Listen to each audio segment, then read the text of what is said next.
Majina naitwa Dr. James Shimba, ni daktari bingwa wa macho nikitokea hospitali ya kanda ya Bugando.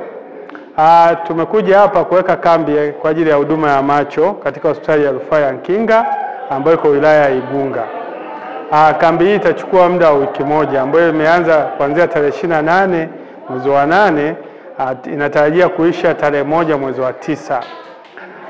Kwa sasa leo ni siku ya 3 tangia tuwepo hapa. Tumeshaona wagonjwa zaidi ya 100 hadi saizi, na kati ya wagonjwa wana magonjwa mbalimbali yakiwemo magonjwa ya mtoto wa jicho, yakiwepo magonjwa ya shinikizo la macho, yakiwepo na magonjwa ambayo yanaathiri ile nevu ya kuonea ambayo inaitwa nevu ya optika, lakini vile kuna baadhi ya magonjwa ya watoto yakiwepo magonjwa ya allergy au kwa kitaalamu inaitwa mzio.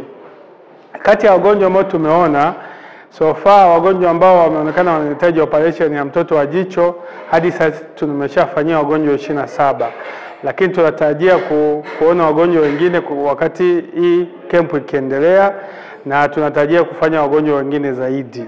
Sasa wito wangu kwa watu wa kanda hii na watu walio jirani na hii hospitali na watu wa wilaya ya Igunga na maeneo ya karibu, watumie hii fursa kuja kuona daktari bingwa. Sisi tuko hapa na tumekuja na vifaa vya kisasa vya kufanya operation na vya kupima. Ni baadhi ya magonjwa machache tu ambayo yanaweza kuhitaji rufaa kwenda Bugando, lakini huduma nyingi za magonjwa tunaziona hapa. Nimekuja na mtaalamu wa miwani, optometry, ambaye naye anatoa ushauri wa miwani, lakini tunatoa na miwani ya kusomea na baadhi ya magonjwa. Na vile vile tumekuja kwenye timu yetu, tumekuja na nesi ambaye anasaidia kwenye operation, lakini vile vile tumekuja na mtaalamu wa huduma za jamii ambao vile vile kwenye kempu hii tutaenda vile vile na kupima watoto wa shule. Kwa hiyo mimi na wakaribisheni sana.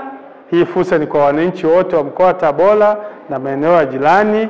Tunawakaribisha mje mpate huduma hii katika hospitali ya Rufaa ya Nkinga. Tatizo la mtoto wa jicho, sababu kubwa kwa watu wazima waga ni umri. Kwa watu wazima kuanzia miaka 50 ndio wengi wanapata na tatizo la mtoto wa jicho. Ingawa mtoto wa jicho anaweza akaonekana kwenye umri wowote. Kuna watoto wanazaliwa na mtoto wa jicho, lakini kuna baadhi ya wengine watoto wanaweza kupata mtoto wa jicho aidha kwa kuumia au kwa sababu zingine mbalimbali. Ingawaje kwa watu wazima umri ndio chanzo cha kupata mtoto wa jicho. Kwa hiyo kupata mtoto wa jicho sio kurogo wala nini, ni umri. Kwa hiyo na pengine sio rahisi kuzuia, na matibabu yake ni operation, hamna dawa.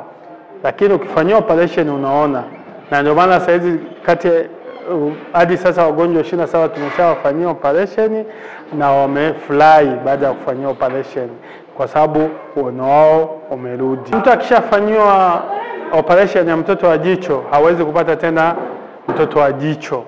Kwa operation ikishafanyika mtu anaona, na sio kwamba mtoto wa jicho utarudia.